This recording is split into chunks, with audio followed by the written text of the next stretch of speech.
میرے بھائیوں، اس کانٹیکسٹ میں احادیث تو بہت زیادہ تھیں شاعری کے اعتبار سے اور گانے کے اعتبار سے. میوزک کا ٹاپک میں سکپ کروں گا ہمیشہ کی طرح. ظاہر ہے یہ تو 11,000 وولٹ کو ہاتھ ڈالنے والی بات ہے. اس پہ دونوں طرف ایکسٹریم رویے پائے جاتے ہیں.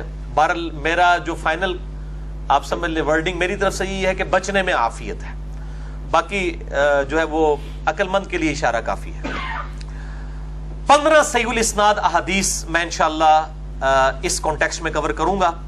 اکثر احادیث صحیح بخاری اور صحیح مسلم سے، آلموسٹ تقریباً 90% اس میں. پہلی حدیث صحیح بخاری سے ہے اور مشکات میں اس کا نمبر ہے 4784. تو یہاں پر ضروری ہے کہ میں مشکات کا تعارف پھر کروا دوں کیونکہ میں نے مشکات کے نمبر بتانے ہیں.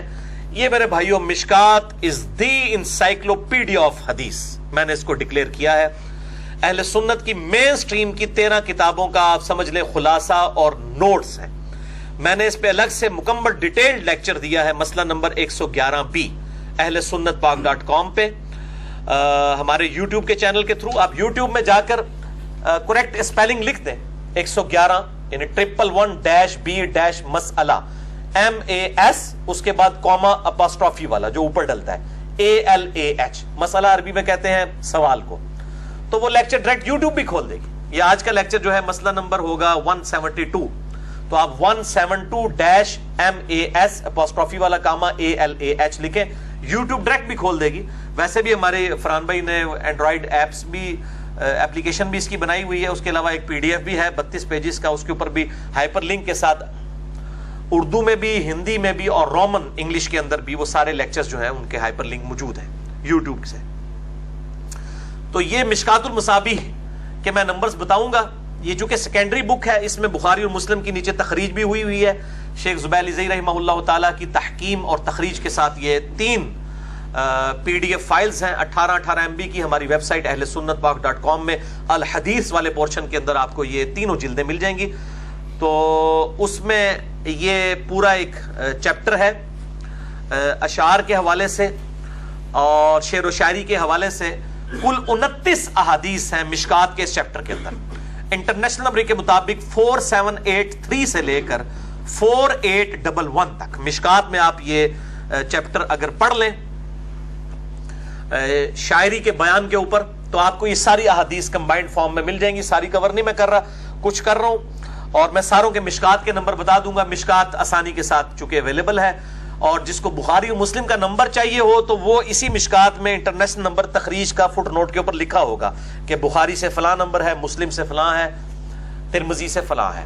تو میں اس لیے یہ مشکات کے نمبر انشاءاللہ بتاؤں گا. تو پہلی حدیث صحیح بخاری سے ہے اور مشکات میں بھی امام ولی الدین تبریزی نے بخاری سے یہ لی ہے حدیث. مشکات میں اس کا انٹرنیشنل نمبر ہے 4784 اسی شاعری والے چیپٹر کے اندر. آپ صلی اللہ علیہ وآلہ وسلم نے فرمایا بے شک بعض اشعار حکمت سے پر ہوتے ہیں. بے شک بعض اشعار حکمت سے پر ہوتے ہیں. یعنی آپ صلی اللہ علیہ وسلم نے شاعری کو پسند فرمایا اور کہا کہ بعض شعر واقعی حکمت سے پر. مثال کے طور پر صحیح مسلم میں حدیث ہے، آپ صلی اللہ علیہ وآلہ وسلم نے فرمایا، میں نے یہ ساری احادیث جو ہے مسئلہ نمبر 1 میں کور کی ہوئی ہیں. امام الانبیاء کی دعوت قرآن صلی اللہ علیہ وآلہ وسلم، اس کا سٹارٹ میں یہ 8 احادیث ہے قرآن کے حوالے سے. صحیح مسلم میں حدیث ہے، آپ صلی اللہ علیہ وآلہ وسلم نے فرمایا، اور مشکات کی پہلی جلد میں آپ کو فضائل قرآن والے چیپٹر میں حدیث مل جائے گی کہ اللہ تعالیٰ اس کتاب کے ذریعے قوموں کو عروج دے گا اور اس قرآن اس کتاب کے ذریعے قوموں کو زوال بھی دے گا.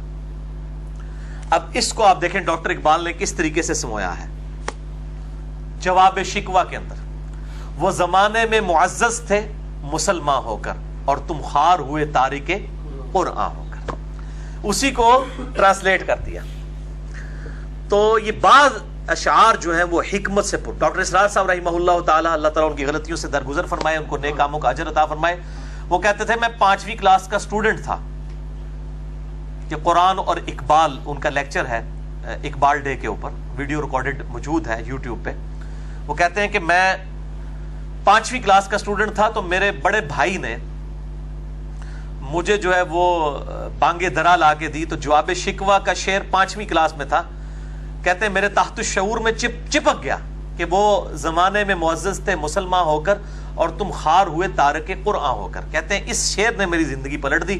اور پھر جب میں میٹرک کا اسٹوڈنٹ تھا تو مودودی صاحب سے میرا تعارف ہوا اور میرا دل قرآن کی طرف مائل ہوا. پھر دیکھیں اللہ تعالیٰ نے ان کو کیسا مبعوث کیا کہ کنگ ایڈورڈ کے پڑھے ہوئے ڈاکٹر، کنگ ایڈورڈ نے ہزاروں ڈاکٹرز پروڈیوس کیے ہیں اور کرے گا، اپنی زندگی تک مشہور ہوں گے، وہ بھی چند کمیونٹی کے لوگوں میں.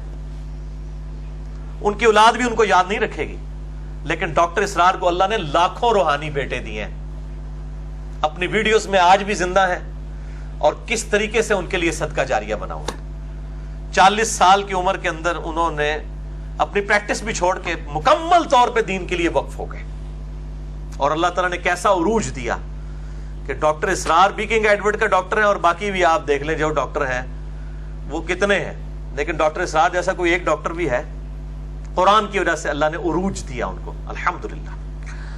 تو میں بھی اپنے آپ کو ان کا فیض سمجھتا ہوں.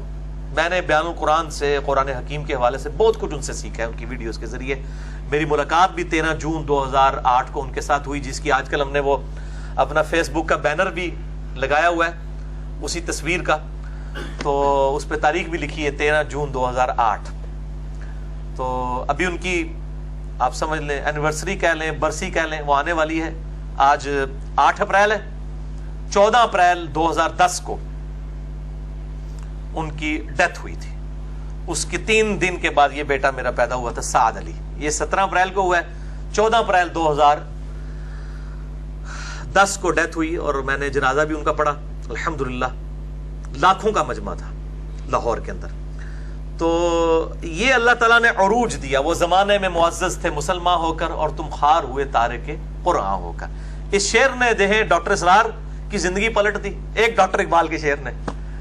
تو بعض شعر حکمت سے پر ہوتے ہیں. صحیح بخاری مشکات میں 4784.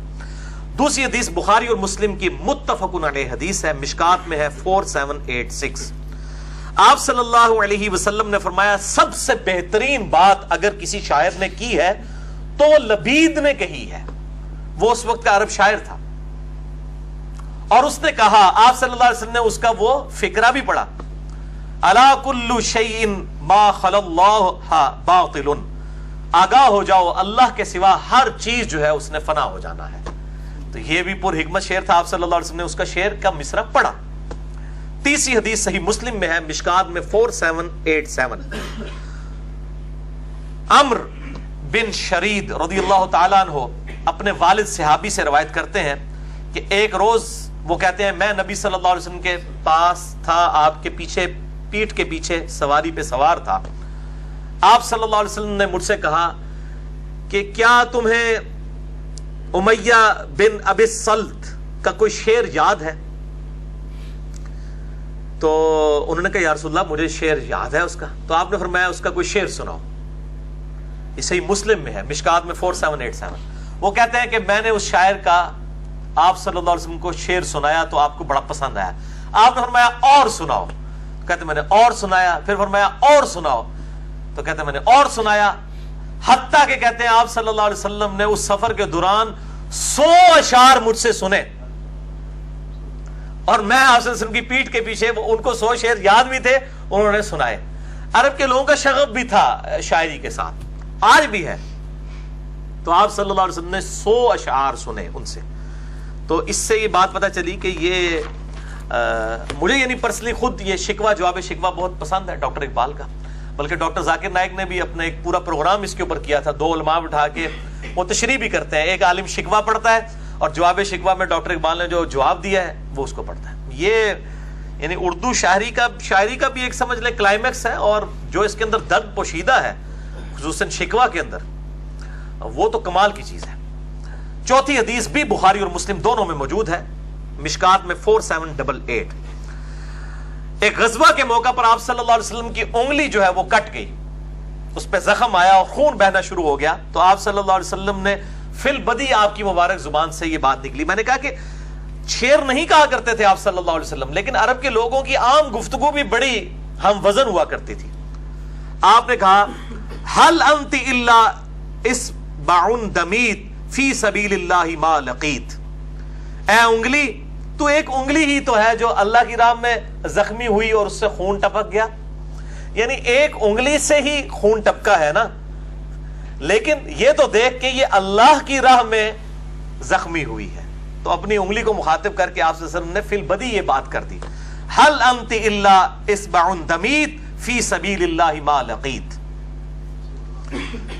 تو اسی طریقے سے صحیح بخاری اور مسلم میں ایک اور حدیث ہے، 5ویں حدیث بخاری مسلم دونوں میں ہے، متفقن ہے، مشکات میں ہے 5889، یہ اس چیپٹر میں، شاعری والے چیپٹر میں نہیں تھی، یہ کسی اور چیپٹر میں تھی، معجزات والے، میں نے وہاں سے لی ہے کہ غزوہ حنین کے موقع پر، بڑی لمبی حدیث ہے، میں نے 131C میں آپ صلی اللہ علیہ وسلم کے معجزات والے چیپٹر میں کور کیا ہے کہ 12,000 کا لشکر آپ کے ساتھ تھا، لیکن جب افراتفری مچی تو صرف 80 لوگ آپ صلی اللہ علیہ وسلم کے ساتھ رہ گئے، باقی سب آپ کا ساتھ چھوڑ گئے، تو آپ صلی اللہ علیہ وسلم اکیلے رجز پڑھتے ہوئے فرنٹ سے لیڈ کیا، یہ ہوتا ہے لیڈر، اور آپ صلی اللہ علیہ وسلم اس وقت فی البدی یہ پڑھ رہے تھے، انا النبی لا کذب انا ابن عبد المطلب، انا ابن عبد المطلب، اس میں کوئی شک نہیں ہے کہ میں اللہ کا نبی ہوں، میں کوئی جھوٹا نہیں ہوں، اور میں عبد المطلب کا بیٹا ہوں۔ تو آپ دیکھیں، میں نے بتایا عرب کے لوگ جو ہیں وہ اپنی فی البدی زبان میں بھی انا النبی لا کذب انا ابن عبد المطلب، میں نبی ہوں، اس میں کوئی شک نہیں ہے، کوئی جھوٹ نہیں ہے، میں عبد المطلب کا بیٹا ہوں۔ چھٹی حدیث بھی بخاری اور مسلم کی متفقن علیہ حدیث، دیکھ لیں اکثر حدیثیں متفقن علیہ ہیں، مشکات میں ہے 4793، اور پچھلی جو حدیث تھی مشکات میں 5889 تھی۔ یہ وہ حدیث ہے جس کو عمر سیریز میں انہوں نے فلمایا بھی ہے غزوہ خندق کے موقع پر، اور بڑی کمال انہوں نے اس کی پکچرائزیشن کی ہے کہ آپ صلی اللہ علیہ وآلہ وسلم کے اصحاب جو ہیں وہ یہ شعر پڑھ رہے تھے، گنگنا رہے تھے، خندق کھودتے ہوئے، مسجد نبی کی تعمیر کے دوران بھی، خندق کھودتے ہوئے بھی، کیا کہتے تھے؟ نحن الذین بایعوا محمدا علی الجہاد ما بقینا ابدا، کہ ہم نے محمد صلی اللہ علیہ وسلم کی بیعت کی ہے جہاد کے اوپر اس وقت تک جب تک ہماری جان میں جان باقی ہے، یعنی جب تک زندگی ہے ہم نبی صلی اللہ علیہ وسلم کے ہاتھ پر موت کی بیعت کیے ہوئے ہیں، یعنی ہم نے اپنی زندگی، جو سورہ توبہ میں آیا نا کہ مومنین کی جانیں اور مال اللہ تعالیٰ نے جنت کے بدلے میں خرید لی ہیں، تو صحابہ کرام کیا کہتے تھے؟ نحن الذین بایعوا محمدا علی الجہاد ما بقینا ابدا، ہم جب تک زندہ رہیں گے جہاد کے اوپر اپنے نبی صلی اللہ علیہ وسلم کے ہاتھوں پر ہم نے موت کی بیعت کی ہوئی ہے۔ اچھا، اب یہ وہ شعر گنگنا رہے تھے تو آپ صلی اللہ علیہ وسلم بھی آگے سے گنگنا رہے ہیں اس کے جواب میں، یعنی آپ صلی اللہ علیہ وسلم بھی الفاظ جو ہے وہ ظاہر ہے کہ قافیے کے ساتھ ہی، اسی قافیے کے اوپر آپ صلی اللہ علیہ وسلم کیا کہہ رہے ہیں؟ اللہم لا عیش الا عیش الآخرہ فاغفر للانصار والمہاجرہ، اے اللہ عیش تو نہیں ہے مگر آخرت کی عیش، اصل عیش، اے اللہ بخش دے انصار کو بھی اور مہاجرین کو بھی۔ کس طریقے سے اس کو، تو یہ اتنا زبردست انہوں نے عمر سیریز کے اندر نا، میں اکثر اس کو لگا کے سنتا ہوں والا پورشن، جس طریقے سے انہوں نے الحمدللہ اس کو فلمایا، اللہم لا عیش الا عیش الآخرہ فاغفر للانصار والمہاجرہ، اے اللہ عیش تو نہیں ہے مگر آخرت کی عیش، دنیا کی عیش تو جو ہے وہ تو وقتی ہے، اصل عیش تو آخرت کی ہے، اے اللہ تو بخش دے، تو راضی ہو جا انصار سے بھی اور مہاجرین سے، اللہ تعالی ہم سب سے بھی راضی ہو، آمین۔ 7ویں حدیث بھی بخاری اور مسلم سے ہے، یہ ہے وہ مذموم اشعار کے بارے میں جو گندے اور جو آپ سمجھیں ولگر قسم کے بے حیائی پہ مبنی اشعار ہوتے ہیں، یہ کفری ہے، کئی گانے ہیں وہ کفری اشعار ہیں، یعنی کئی گانے ایسے ہیں جن میں اشعار کفریاں ہیں، وَلِعَوْذُ بِاللَّهِ تعالی۔ اب وہ ایک ٹاپک نہیں ہے، مطلب ورنہ میں اس کے اوپر بول سکتا ہوں کتنے اشعار جو پبلکلی لوگ گنگنا بھی رہے ہوتے ہیں۔ گانا گنگنانے میں کوئی مسئلہ نہیں ہے اگر اس میں شرکیہ الفاظ، کفریہ الفاظ نہ ہو، بے حیائی پہ مبنی نہ ہو۔ ایک خاوند اپنی بیوی کو گانا سنا سکتا ہے، بیوی اپنے خاوند کو، مرد کے اندر، عورتیں عورتوں کے اندر، لیکن بے حیائی والا شادی کے موقع پہ، وہ آگے حدیث بھی آ رہی ہیں، گانے کے ساتھ کوئی اختلاف نہیں ہے اسلام کو، لیکن بے حیائی پر مبنی نہ ہو، اختلاط نہ ہو مرد و عورت کا۔ یہ وہ 7ویں حدیث بخاری و مسلم دونوں میں ہے، مشکات میں 4794، آپ صلی اللہ علیہ وسلم نے فرمایا کسی آدمی کا پیٹ پیپ سے بھر جائے، اس سے بہتر ہے کہ اس کا پیٹ اشعار سے بھرا ہو، یعنی برے شعر اس کے اندر ہو. یہ زیادہ بڑا گناہ ہے، یہ زیادہ بڑی تکلیف دہ چیز ہے قیامت کے دن، کہ جتنی کو دنیا میں اس کے پیٹ میں پیپ بھر جائے جو تکلیف ہے، اس سے بڑی یہ تکلیف ہے، والعیاذ باللہ تعالی. تو ظاہر ہے اس میں برے اشعار نہیں شامل، برے اشعار شامل ہیں، اچھے اشعار شامل نہیں ہیں، کیونکہ آپ صلی اللہ علیہ وسلم نے خود اشعار سنے بھی ہیں اور آپ صلی اللہ علیہ وسلم نے باقی شعراء کے کلام کو پڑھا بھی ہے اور پسند بھی فرمایا. 8ویں حدیث بھی بخاری اور مسلم دونوں میں ہے، مشکات میں 4789. جب بنو قریظہ کا محاسبہ کیا صحابہ کرام علیہم رضوان نے، تو حسان ابن ثابت سے آپ صلی اللہ علیہ وسلم نے فرمایا، کیا فرمایا؟ آپ صلی اللہ علیہ وسلم نے فرمایا مشرکین کی ہجو بیان کرو، یعنی ان کی مذمت کرو مشرکوں کی، اللہ تمہاری مدد کرے. حسان ابن ثابت شاعر تھے، کہا کہ شعر کے ذریعے مشرکین کو منہ توڑ جواب دو. دوسری بات ارشاد میں حسان میری طرف سے ان مشرکین کو جواب دو. تیسری بات ارشاد فرمائی اے اللہ روح قدس یعنی جبرائیل کے ذریعے حسان کی مدد فرما، جس طرح کہ حضرت عیسیٰ علیہ السلام کے بارے میں قرآن میں آتا ہے اللہ تعالیٰ نے روح قدس کے ذریعے ان کی مدد فرمائی تھی. اے اللہ حسان ابن ثابت کی بھی مدد فرما تو جبرائیل علیہ السلام کے ذریعے. الحمدللہ. 9ویں حدیث صحیح مسلم میں ہے اور مشکات میں اس کا نمبر ہے 4790. صحیح مسلم مشکات میں 4790. آپ صلی اللہ علیہ وسلم نے فرمایا قریش کی ہجو بیان کرو، مذمت کرو شعروں کے ذریعے، کیونکہ یہ ان پر تیر اندازی سے زیادہ شدید ہے. ظاہر قریش کا تو مان ہی اس کے اوپر تھا نا کہ وہ بڑے اچھے شاعر ہیں، تو کہا گیا ان کو شعروں کے ذریعے جواب دو، یہ تیر سے زیادہ سخت لگتے ہیں ان کو شعر. حقیقت بات ہے، بعض اوقات شعر جو ہے وہ بہت برے لگتے ہیں کسی کو جبکہ کسی کے خلاف بیان کیے جائے. اسی لیے یہ اسلام میں جو جنگی ترانے ہیں، ملی نغمے ہیں اور اس طرح کی چیزیں جو ہیں اگر بے حیائی پہ مبنی نہ ہوں تو ان کو یعنی پسند کیا گیا ہے، خصوصاً جنگ کے موقع کے اوپر. 10ویں حدیث ڈیٹیلڈ ہے صحیح مسلم میں، اور میں صحیح مسلم کا بھی اس کا نمبر بتا دوں 6395. یہ امپورٹنٹ حدیث تھی. مشکات میں کچھ پورشن اس کا موجود ہے 4791 اور صحیح مسلم میں اوپر تلے 12 احادیث ہیں. انٹرنیشنل نمبر کے مطابق 6384 سے لے کر 6395 تک یہ 12 احادیث ہیں. اس کو پیچھے چھوڑا ہے نا، اس کو پیچھے چھوڑا. صحیح مسلم میں 12 احادیث انٹرنیشنل نمبر کے مطابق 6384 سے لے کر 6395 تک. یہ حضرت حسان ابن ثابت رضی اللہ تعالیٰ عنہ علیہ السلام کے بارے میں پورا چیپٹر ہے، ان کے فضائل کا چیپٹر ہے. اور کچھ احادیث بخاری کے اندر بھی موجود ہے 3212 حضرت حسان ابن ثابت کے حوالے سے، 453 صحیح بخاری میں، 6152 صحیح بخاری کے اندر. یہ ساری احادیث جو ہیں ڈیٹیل کے ساتھ حضرت حسان ابن ثابت کا چیپٹر پورا مسلم میں بھی ہے، بخاری کے اندر بھی، کہ آپ صلی اللہ علیہ وآلہ وسلم حضرت حسان سے فرمایا کرتے کہ جب تک تم اللہ اور اس کے رسول کے دفاع میں اشعار کہو گے اللہ تعالیٰ جبریل کے ذریعے تمہاری تائید فرماتا رہے گا. اور اما عائشہ کہتی ہیں رضی اللہ تعالیٰ عنہا انہی حدیث کے اندر کہ نبی صلی اللہ علیہ وسلم نے فرمایا حسان نے مسلمانوں کو سکون پہنچایا ہے اپنے اشعار کے ذریعے.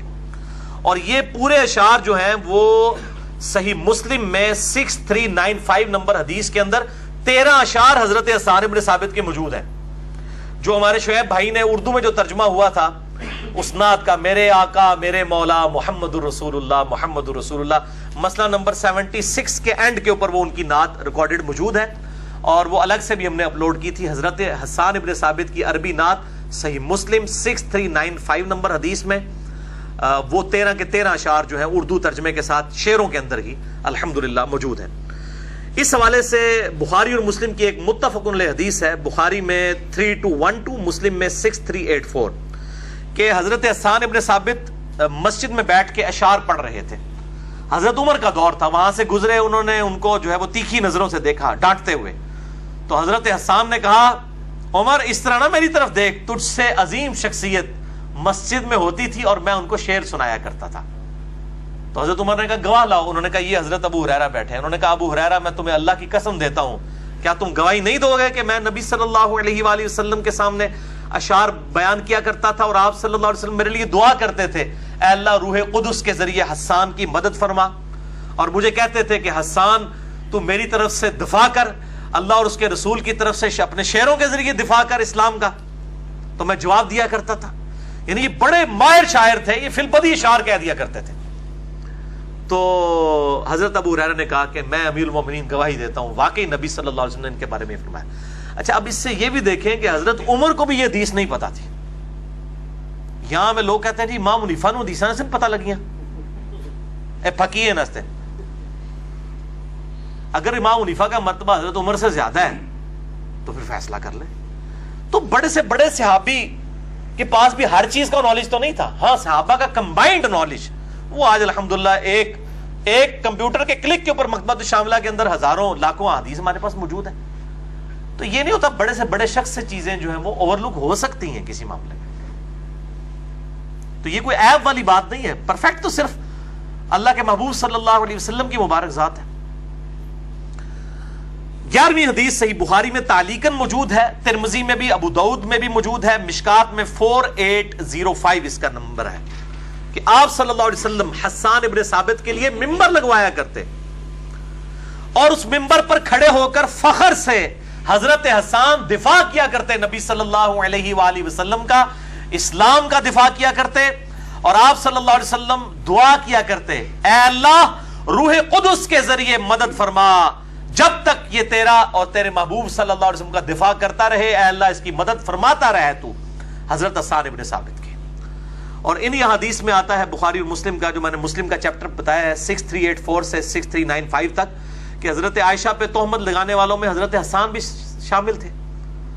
اس کے باوجود حضرت عائشہ جو ہے حضرت حسان کی برائی کو برا جانتی تھی اور کہا کرتی تھی کہ حسان کو برا مت کہو.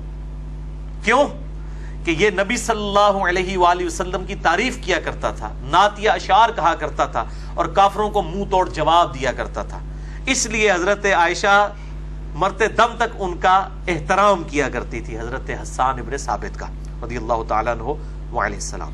لہذا حمد ہو, نعت ہو, کوئی نشید ہو, منقبت ہو جس میں شرکی الفاظ موجود نہ ہو, گستاخانہ الفاظ نہ ہو, خوشی کے موقع پر کوئی گانا ہو, شادی بیاہ کے موقع کے اوپر اشعار ہوں چاہے گنگنائے جائیں یا بغیر گنگنائے, یہ تمام کے تمام جائز ہیں اگر مرد و عورت کا اختلاط نہ ہو, اور شاعری بھی اچھی ہو, ڈاکٹر اقبال جیسی شاعری ہو, شکوہ جواب شکوہ.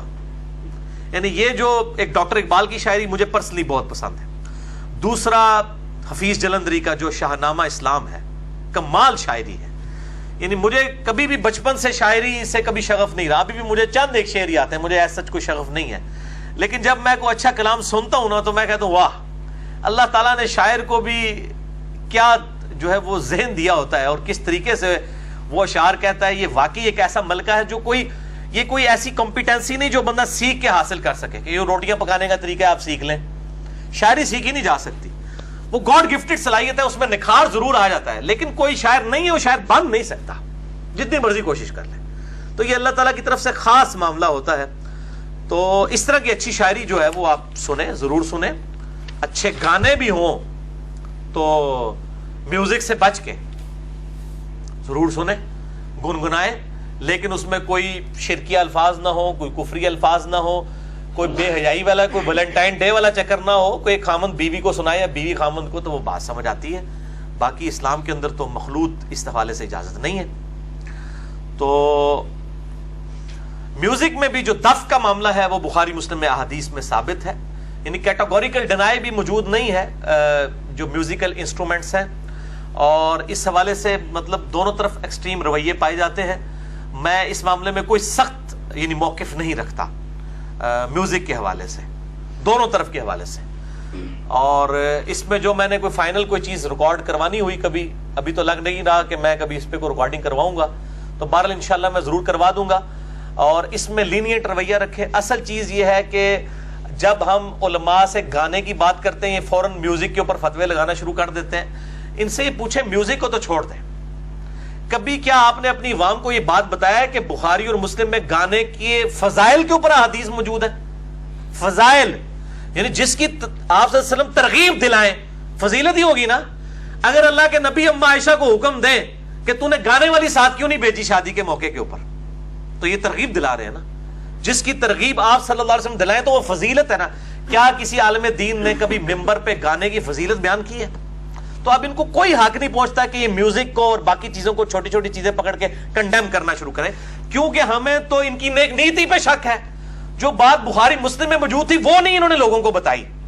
تو میوزک کے بارے میں جو یہ احادیث جو ہیں, جن میں سے اکثر ہی جعلی ہیں, فیبریکیٹڈ احادیث ہے اکثر, اور جو ایک آدھ کوئی صحیح درجے تک بھی پہنچی ہوئی ہے اس کی بھی تعویلات ممکن ہے.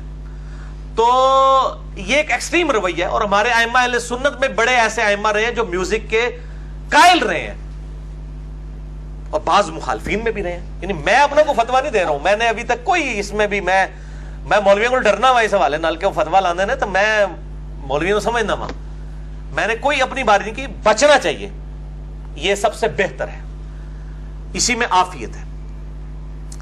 بہرحال یہ آخر میں 4 احادیث گانے کے حوالے سے. پہلی حدیث صحیح بخاری سے, مشکات میں ہے 3141. یہ کتاب النکاح چیپٹر جو ہے مشکات والا, اس کے اندر یہ موجود ہے, آپ کو مل جائے گی. مشکات میں 3141 صحیح بخاری کی حدیث ہے. اما عائشہ کہتی ہیں ایک عورت کی انصاری صحابی سے شادی ہوئی, تو آپ صلی اللہ علیہ وسلم نے فرمایا, اے عائشہ کیا تمہارے پاس کوئی کھیل کود کا سامان نہیں تھا کہ تم شادی کے موقع کے اوپر ساتھ روانہ کرتی؟ انصار کو دف اور شعر وغیرہ سننا اچھا لگتا ہے, اور اسی کا ایک طریق صحیح ابن حبان میں ہے صحیح سند کے ساتھ. مشکات میں ہے 3145, اس میں الفاظ ہیں, آپ صلی اللہ علیہ وآلہ وسلم نے فرمایا, اے عائشہ تم نے گانے کا انتظام کیوں نہیں کیا, اشعار کا انتظام کیوں نہیں کیا اس موقع کے اوپر؟ آپ دیکھیں آپ صلی اللہ علیہ وسلم ترغیب دلا رہے ہیں کہ خوشی کے موقع پر دف اور گانا. جس طرح یہ ہمارے بھی مطلب پنجاب کے کلچر کے اندر مطلب عورتیں جو ہیں وہ لے کے بیٹھی ہوتی ہیں, دف ہو یا ڈھولکی ہو, عورتیں عورتوں کے اندر بیٹھ کے کرتی ہیں, ان کی آواز باہر نہیں آنی چاہیے, مرد مردوں میں بیٹھ کے کر لیں, تو شادی کے موقع کے اوپر اس کے اوپر کوئی گرفت نہیں. 13ویں حدیث مسند احمد, جامعہ ترمذی, سنن نسائی, سنن ابن ماجہ میں ہے. مشکات میں ہے 3153 کہ آپ صلی اللہ علیہ وسلم نے فرمایا, ایک بڑی ڈاڈی حدیث ہے, بہت ڈاڈی حدیث ہے, نکاح کے موقع پر نکاح کی تشہیر کے لیے دف بجانا اور گانا گانا یہ حلال اور حرام میں فرق کرتا ہے. یعنی حلال نکاح وہ ہے جس میں گانا اور دف ہو. اگر گانا اور دف نہیں ہے, یعنی شادی کی تشہیر نہیں کی گئی, تو چھپ کے تو حرام ہی کام ہوتا ہے, یعنی زنا. نکاح تو اعلانیہ ہوتا ہے. تو حلال اور حرام کے اندر فرق جو ہے وہ گانا اور دف ہے. یہ ویسے حدیث پڑھے عام آدمی سمجھے شاید جو گانا گا رہے ہیں اور دف بجا رہے ہیں اس کا نکاح جو ہے وہ حرام ہے. نہیں, اس کا حلال ہے, جو اس کے بغیر ہے وہ حرام ہے, یعنی تشہیر کے بغیر. ولیمہ بھی تشہیر کے لیے ہوتا ہے. ولیمہ بھی اسی لیے ہے کہ پبلکلی ڈکلیئر ہو کہ یہ دونوں میاں بیوی ہیں, اس لیے کیا جاتا ہے ولیمہ. اور اس میں یہ جو مشہور ہے کہ جی وہ میاں بیوی کا ازدواجی تعلق قائم ہونا وہ اس رات ضروری ہے, ورنہ اگلے دن ولیمہ حلال نہیں ہوگا. اس کے ساتھ ولیمے کا اس کے ساتھ کوئی تعلق ہی نہیں ہے. سننا ضرور ہے, ولیمے کا اس کے ساتھ تعلق ہی کوئی نہیں. ولیمہ تو ہے میاں بیوی کی اناؤنسمنٹ, خلوت صحیحہ ثابت ہو جائے. خلوت صحیحہ یہ ہے کہ ایک مرد و عورت نے علیحدگی میں صرف ایک دوسرے کو ہاتھ لگا لیا, خلوت صحیحہ ثابت ہوگی, اگلے دن ان کا ولیمہ ہو جائے. ازدواجی تعلق قائم کرنا اس کے لیے کوئی ضروری نہیں ہے. اکثر لوگ مسئلہ پوچھتے ہیں, میں نے کہا میں بیچ میں یہ بھی چٹکلا جو ہے بیان کر دوں. سیکنڈ لاسٹ حدیث بھی صحیح بخاری سے ہے, مشکات میں 3140. آپ صلی اللہ علیہ وسلم ایک صحابیہ کی شادی پر تشریف لے گئے. انصار کی بچیاں دف بجا رہی تھیں, اور وہ صحابیہ کہتی ہیں کہ وہ دف بجا کے نغمے گا رہی تھیں جس میں میرے ان آباء و اجداد کو جو غزوہ احد کے موقع کے اوپر شہید ہو گئے تھے ان کے محاسن بیان کر رہی تھی. جب نبی صلی اللہ علیہ وسلم تشریف لائے تو ان بچیوں نے وہ گانا گاتے ہوئے یہ اشعار کہنے شروع کر دیے کہ ہم میں وہ نبی آئے ہیں جو مستقبل کی باتیں بھی جانتے ہیں. یعنی اللہ تعالیٰ کی طرف سے آپ کے اوپر غیبی خبریں آیا کرتی تھی. مسئلہ نمبر 6A میرا علم الغیب کے اوپر ایکسٹریم رویوں سے بچ کے ریکارڈڈ موجود ہے, جسے شوق ہو تو وہ دیکھے. تو آپ صلی اللہ علیہ وسلم نے فرمایا کہ بچیوں یہ مت گاؤ اس موقع پر, بلکہ وہی گاؤ جو تم گا رہی تھی.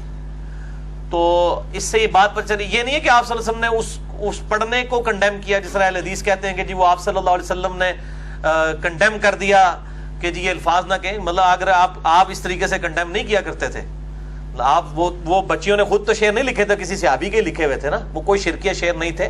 آپ مستقبل کی خبریں اللہ کے بتائے سے جانتے تھے، اس میں تو کوئی شک والی بات نہیں. اصل کہنے کا تھا کہ یہ اس وقت خوشی کا موقع ہے، اس پہ گانا گایا جائے، نہ کہ نعت والا معاملہ اس موقع کے اوپر جو ہے وہ کیا جائے. یہ کہنے والی بات تھی. آخری حدیث سنن نسائی سے ہے، مشکات میں 3159 اس کا نمبر ہے. عامر بن سعد ابن ابی وقاص کے بیٹے ہیں رضی اللہ تعالیٰ عنہ علیہ السلام. وہ کہتے ہیں کہ میں ایک شادی کے موقع پر ابو مسعود انصاری رضی اللہ تعالیٰ عنہ کے پاس گیا تو ان کے پاس بچیاں جو ہیں وہ گانا گا رہی تھیں اور دف بھی بجا رہی تھی. تو یہ تابعی تھے اور وہ صحابی تھے اور وہ بدری صحابی تھے اور وہاں پہ بدری صحابی بیٹھے ہوئے تھے.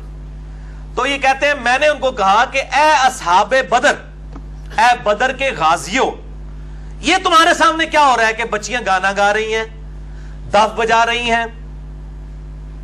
تو اب یعنی انہوں نے ان کو مینا مارا کہ چنگے تسی صحابی ہو، اللہ دے بندے ہو، بزرگ صحابی ہو، کام اپنے ویکھو. انہوں پنجابی اگر میں ٹرانسلیٹ کراں کہ چٹیاں داڑیاں ہو گئی نا، کام اپنے ویکھو کہ پہ کر دو تسی. بڈھے صحابی اور بدری صحابی تو اڈے سامنے گانے گائے جا رہے ہیں، دف بجائے جا رہے ہیں، بچیاں یہ کیا کر رہی ہیں.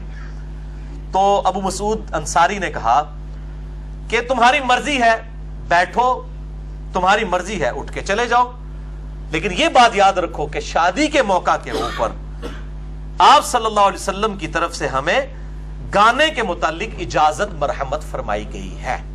اس حدیث کو میں نے اینڈ پہ رکھا تھا تاکہ یہ بات پتہ چل جائے کہ یہ حدیثیں کوئی منسوخ نہیں ہے.